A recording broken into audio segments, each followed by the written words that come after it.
The crowd is screaming, 50,000 people on their feet. The noise is so loud you can feel it in your chest. You step through the iron gate into blinding sunlight. The sand beneath your feet is warm. The sand is red in places. It wasn't you who made it that color. Not yet. You look across the arena. The man standing on the other side is staring at you like you are already dead. And here is the brutal truth about how you got here. 6 months ago, you were nobody. A slave. A prisoner. A man with no name and no future. But the arena changes everything. Because in Rome's Colosseum, the lowest man alive could become the most famous person in the entire empire. All you had to do was survive. This is your life, as every rank in the Roman gladiator world. Rank 1, Novicius, the Newcomer. You didn't choose this life. Maybe you were captured in battle, a soldier from Gaul or Germania, dragged back to Rome in chains. Maybe you were a slave who broke the wrong rule. Maybe you were a criminal handed to the arena instead of a prison cell. Maybe, and this is the one nobody ever talks about, you were a free man who was desperate enough to sign the contract yourself. However you got here, the result is exactly the same. You are a Novicius, a newcomer, the absolute bottom of the gladiator world. Your first stop is the Ludus, the gladiator school. And if you were expecting something dramatic, forget it. The Ludus looks more like a prison than a training ground. Because that is exactly what it is. High stone walls, iron bars on the windows, guards at every exit. You sleep in a small cell. You eat basic food, mostly barley, beans, and ash. Yes, ash. The gladiator diet was specifically designed to build a thick layer of fat under the skin. Fat protects the organs. Fat means wounds look more dramatic but cut less deep. In the arena, looking like you're bleeding badly while actually surviving is the whole game. Training begins the next morning, and it never really stops. You start with a wooden sword against a wooden post. Just you and a 6-foot stake hammered into the ground. Over and over. Strike, recover, strike, recover. The Doctore, your trainer, walks around you shouting corrections. Your grip is wrong. Your elbow is too high. Your footwork is sloppy. You do this for weeks before you touch a real weapon. The other gladiators mostly ignore you. You are not yet worth their attention. You are just another Novicius who might not make it past the first real fight. But something is happening whether you notice it or not. Your body is changing. Your hands are hardening. Your feet are finding their rhythm. You are beginning to understand that the arena is not just about strength. It is about control, patience, timing. You are not a gladiator yet, but the making of one has already begun. Rank 2, Tiro, the trained fighter. You survived the training. Now you have been assigned your gladiator type. This is a bigger deal than it sounds. In Roman gladiatorial culture, there were many different fighting styles, each with its own weapons, armor, and identity. The Doctore watches every Novicius carefully and assigns them the style that best suits their body and temperament. Are you fast and light on your feet? You might become a Rudiarius, fighting with a net and trident, almost no armor, pure speed and agility. Are you big and powerful? Maybe a secutor, heavy shield, short sword, built for pressure and raw endurance. Are you technically precise with fast reactions? A Murmillo, the classic gladiator, the one people picture when they think of Rome. Whatever type you become, you now have an identity, a role, a name that people in the Ludus actually use. As a Tiro, you fight your first real bout. Not in the Colosseum, not yet. In smaller local arenas, provincial games. The crowds are smaller. The stakes feel lower. But your heart does not know the difference. You step out for the first time, and the crowd noise hits you like a physical thing. You feel your legs go slightly weak. Your mouth goes completely dry. Everything you trained with the wooden sword feels very far away. And then your opponent moves, and your body takes over. The training kicks in. You stop thinking and start reacting. Strike, block, move, breathe. When it ends, however it ends, you walk back through that gate a completely different person than the one who walked out. You have fought, you have survived, and somewhere in the crowd, someone is already talking about you. Rank 3, Veteranus, the veteran. You have survived multiple fights now. You have a record. People know your name.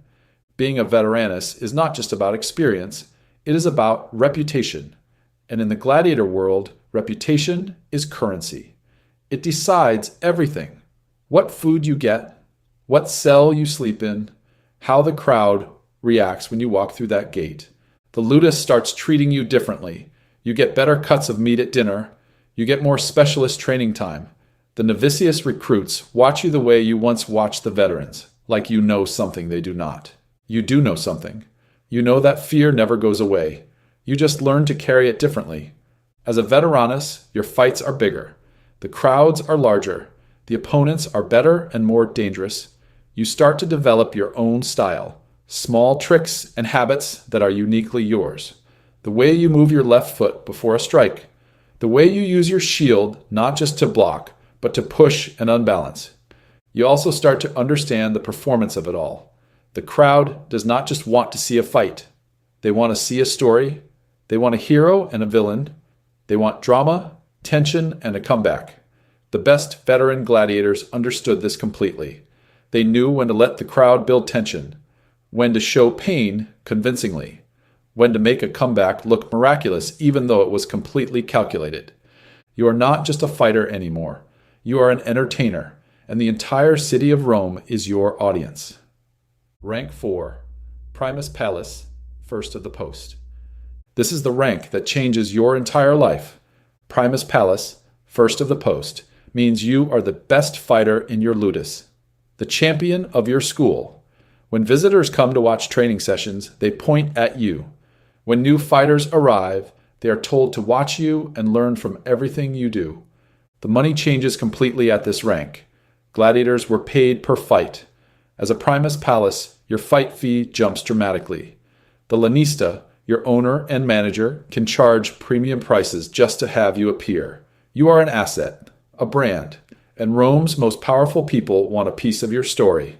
Senators invite you to dinner. Rich merchants want to be seen talking to you. Women leave notes at the Ludus gate. There's actual archaeological evidence of this from Pompeii, graffiti carved into stone walls, with gladiator names written beside declarations of love and obsession. These were the celebrities of the ancient world, the athletes, the rock stars. But here's the weight that comes with all of it. At Primus Palus level, you only fight other elite gladiators. The stakes of every single bout are enormous. One bad day, one moment of lost concentration, one opponent who is slightly better prepared than you on that particular afternoon. And everything you spent years building disappears into the sand. You carry that knowledge into every fight now. It does not make you afraid. It makes you precise, careful, absolutely unforgiving in your preparation. This rank is the peak of the fighting world, but there is still something higher, something that has nothing to do with how well you swing a sword. Rank 5, Rudiarius, the freed gladiator. The Rudis is a small wooden sword. It sounds like nothing. It is everything. When a gladiator had served long enough, fought bravely enough, and earned the genuine respect of the crowd and the editor, the man who funded the games, he could be awarded the Rudis, a wooden sword presented publicly in front of the entire roaring crowd. It meant one thing: you were free. Free from the Ludus, free from the contract, free from the arena. The crowd would erupt in a way that even the greatest victories never quite matched, because they had watched this person bleed and fight and almost die over and over again, and they felt they had a personal relationship with them. Watching someone earn their freedom through nothing but survival and raw courage, there was nothing more Roman than that story. Some Rudiari walked away and never looked back. They used their savings and their name to build new lives, open taverns, buy land, start families. Some became personal bodyguards for wealthy Romans, because an ex-gladiator was the most feared private security in the entire empire. But here's the twist that almost nobody expects. Many of them came back, voluntarily, freely, by their own choice, because the arena was the only place they had ever truly mattered. The roar of 50,000 people, was the only music they had ever really loved. Life outside the Ludus was quiet and ordinary and felt like absolutely nothing compared to that. Freedom, it turned out, was harder than any fight they had ever faced. Doctore rank 6, Doctore, the master trainer. Not every gladiator's story ends in the arena or in quiet retirement. The greatest fighters, the ones who survived long enough and understood the craft deeply enough, sometimes became something far more powerful than any champion. They became the Doctore, the trainer, the architect of the next generation. The Doctore was the most respected person in the entire Ludus. Not the lanista who owned the school and counted the money, he was just the businessman. The Doctore was the soul of the place, the heartbeat. He had seen everything, survived everything, and now his entire purpose was to take broken, frightened, angry newcomers and turn them into something extraordinary, but more than fighters. Survivors.